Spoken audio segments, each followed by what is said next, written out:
To many people, making it in life is driving a fancy car and having a beautiful house. Now, this is something that was ingrained in our brains as we were growing up because we used to see this in movies, in documentaries, and we also used to see this in sitcoms.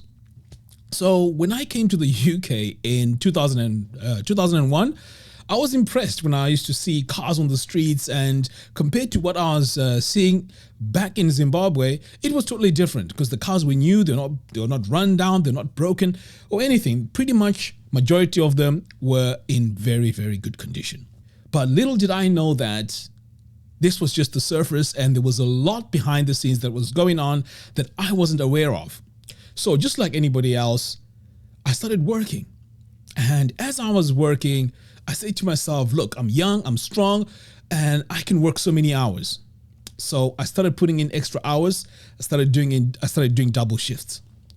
To my surprise, when I looked at my payslip, I had more money deducted from my payslip because I had worked more hours. And this to me was very confusing. I was actually baffled because I could not understand why I was taxed more because I worked more hours. I was supposed to be rewarded.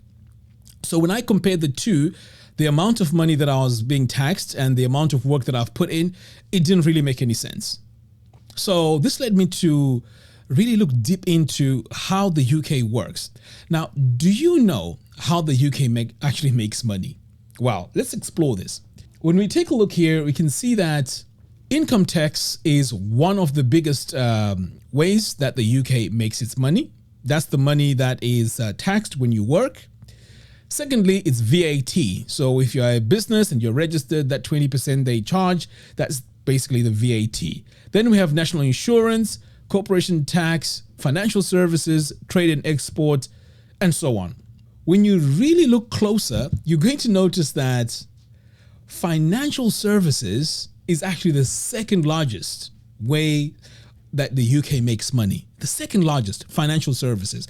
And this is very important because this is what we need to zoom into, okay? Financial services. What's the next one?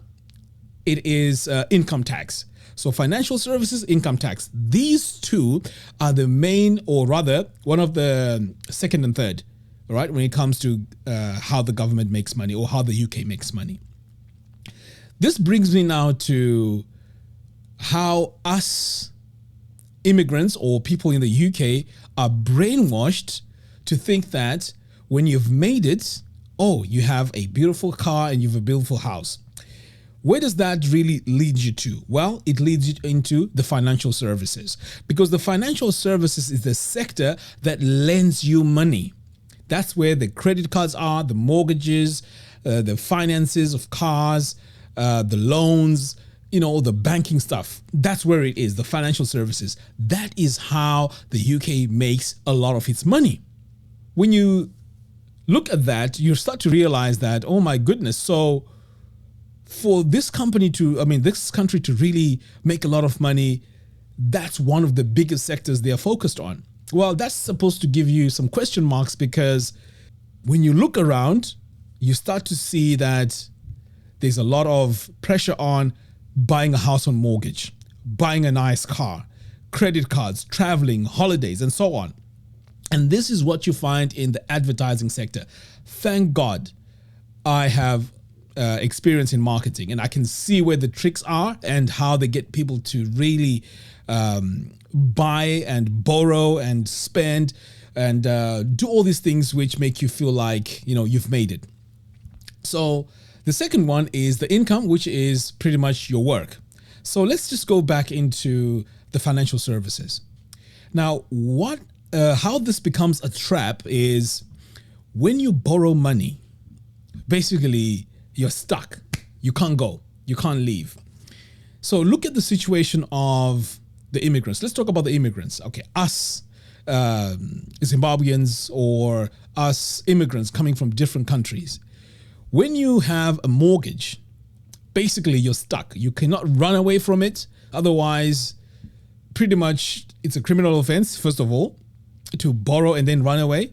Secondly, you have set your life and your basis is now the house. Okay, this is where your family is living, and you're hoping that in 25, 30 years' time, you're going to have paid it off. But this is the challenge now, because for you now to pay it off, you have to be stuck into this 9 to 5 working like crazy situation, unless, of course, you have a business, which is the story of another day. But now you're stuck working 24/7 just to make sure that this mortgage is paid. Now, where the challenge comes now, and this is a cycle, okay? This is a really crazy cycle. For you to have a decent lifestyle and for you to appear like you've made it, you also want a car, okay? So now you have a mortgage and you have a car. This is now increasing your payments or your outgoings every single month. And once you've done that, of course, you want to go on holiday with your family. You want to go to different places. You also want to wear nice clothes. But we know that the tax or the income tax is quite high. When you work and you're earning a certain amount of money, you get taxed more. You start going into these tax brackets where you are taxed even more. So this leaves you now in a situation where, okay, you want a good life or you want to appear like you've made it. You're going to want those status symbols, but at the same time, you're taxed more. So what do? You borrow more. The borrowing and the income now, you're now starting to balance the two, which can be very difficult because you now, or the product of that is you working like crazy. Yes, you're going to get that holiday. Yes, you're going to have that car. Yes, you have that mortgage, but you are now going to work like crazy.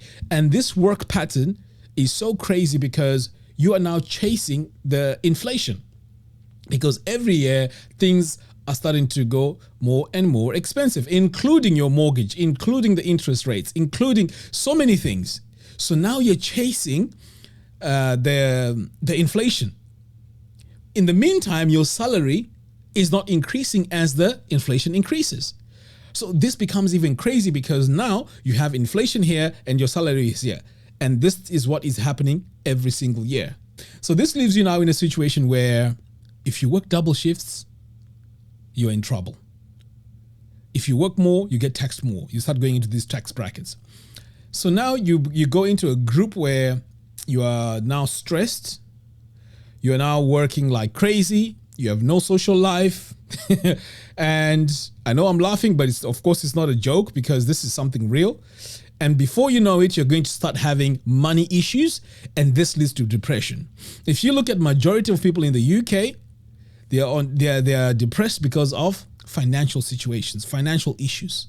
So when you get depressed now, it's affecting your health. You start putting on weight and you have no time to exercise. And before you know it, your health is really bad. Now, I want to take you on to the next step now. And this is very shocking. When I found this out, I could not believe it. Now, some sources say 14% die before their retirement age. Can you believe that? The retirement age, by the way, is 66. 14% die before they reach their retirement age. This is 1 out of 7. And in every year, it's 92,000. The sad part is the people who are dying are from the lower classes, the lower social classes, which is mostly the immigrants, because they work long hours, they have poor health, stress, and as a result of that, your body is not going to keep up with all of that craziness. So this is how you end up dying. Now picture this. You've bought a massive house and maybe that house is worth over $500,000. Guess what? You're now stuck into this bracket where you have to pay inheritance tax. This inheritance tax is 40% above, of course, your threshold of $325,000. So you can't even leave your house to your kids. I mean, do you see how crazy this is?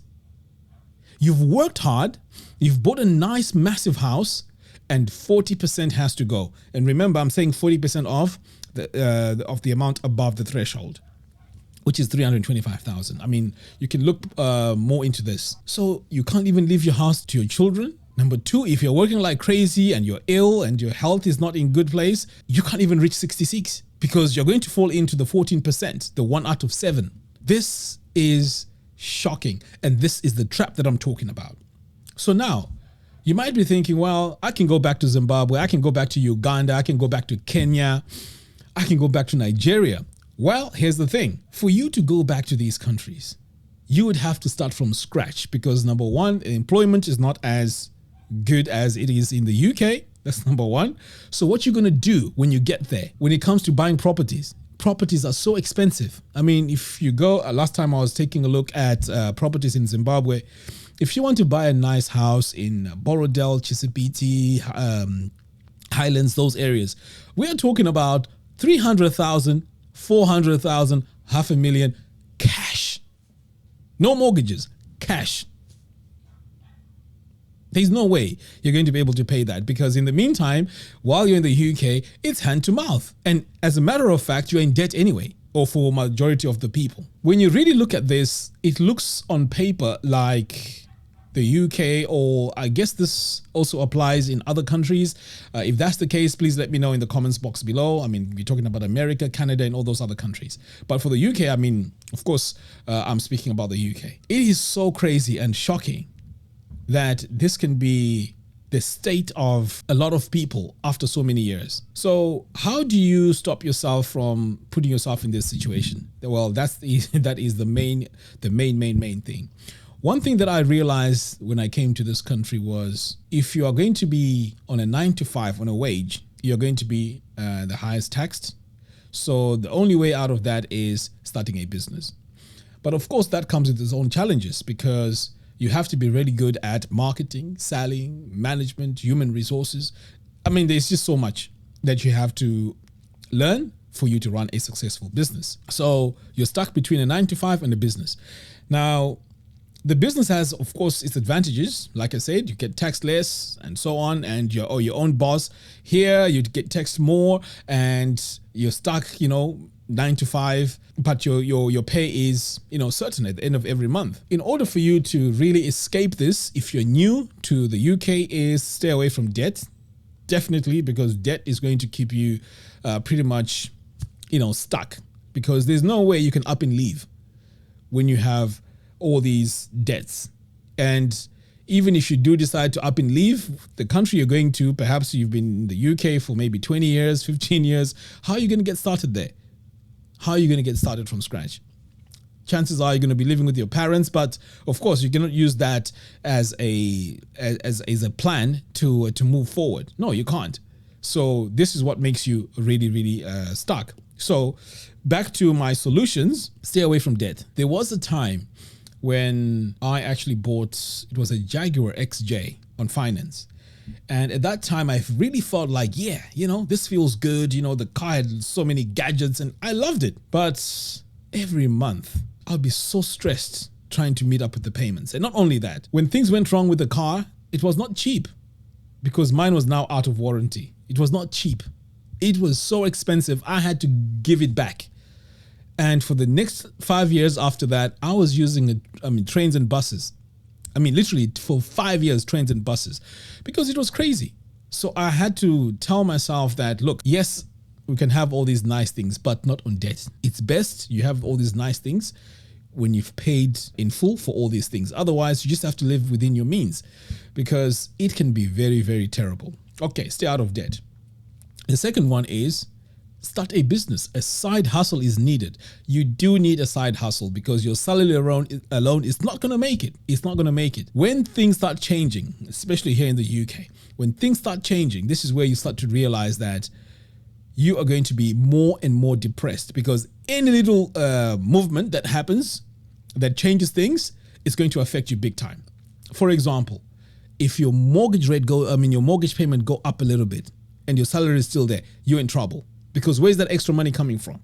Because your salary hasn't gone up. And if you work more hours, you get taxed more. So you are in trouble here. Secondly, if the inflation goes up, the food, the bills, everything goes up. In the meantime, your salary is still there. You're still in what? In big trouble. So if you have a side hustle, at least that little side hustle thingy can pay for the electric bill, it can pay for this, it can pay for a little bit of that. That will keep you going while you are thinking of how to survive the next couple of years. Now, economically, and if you look at pretty much what is happening in the world today, things are not the same because the politics now are changing. You can start to see now that there is more hostility towards immigrants and so on. Now, can you imagine where you've really invested in in the West, in these countries where you've bought your house and all of that, and you can't move. This is going to really be very, very stressful. So my advice is start a business. If you have ties with back home, whether it's Zimbabwe, Uganda, Zambia, Nigeria, whatever it is, start thinking of ways of making money there on the ground. Because the idea of retiring in these countries in the West may not be as good as you think they are, because things are changing in crazy dynamic ways.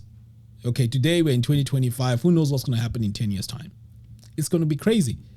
So start investing. Start thinking of things to do back home. This you cannot escape. Otherwise, you're going to be stuck in this trap, and this trap won't let go. Yes, if you have a lot of these expensive things, material things, status symbols, start getting rid of them. Lower your outgoings. This is something that I was told by a guy that I worked with before. And he said to me, whatever you do, lower your outgoings. Because if your outgoings are high, if some emergency happens or something crazy happens, you're forced to go back in and really struggle, because there's no balance, there's no wiggle room in your finances. So make sure that your outgoings are as low as possible. In fact, I would even go as far as saying, if you haven't got a mortgage yet, don't even get a mortgage, because it can be crazy, right? You want to be flexible. Work until you decide what to do, where you want to retire, and just plan from that angle, because things can really change and make things a lot worse. And you don't want to end up, getting so depressed and frustrated and so on when things are not working right for you. So I would say save as much money as you can. Think of investing in, back home. There's other advantages. Of course, we may not like the situation there, but it has its own advantages. Retiring back home in, let's say, Zimbabwe or Africa is different from retiring in the UK, because here, while you're in retirement, you may not even be able to meet your basic necessities like paying for your gas and your electricity. You may not even be able to do that in retirement due to inflation and high prices. Whereas if you're in Zimbabwe, man, it's different. It's absolutely different. So you really need to be open-minded. Start investigating more about back home, and just have a backup plan. Just have a backup plan. Otherwise, you're going to be depressed. You're going to be so stressed out. And this is going to be very bad for your health. Anyway, those are my ideas. Those are my thoughts. What do you think? Let me know in the comments box below. Until next time, thanks for watching, and I'll see you again in the next one. Take care.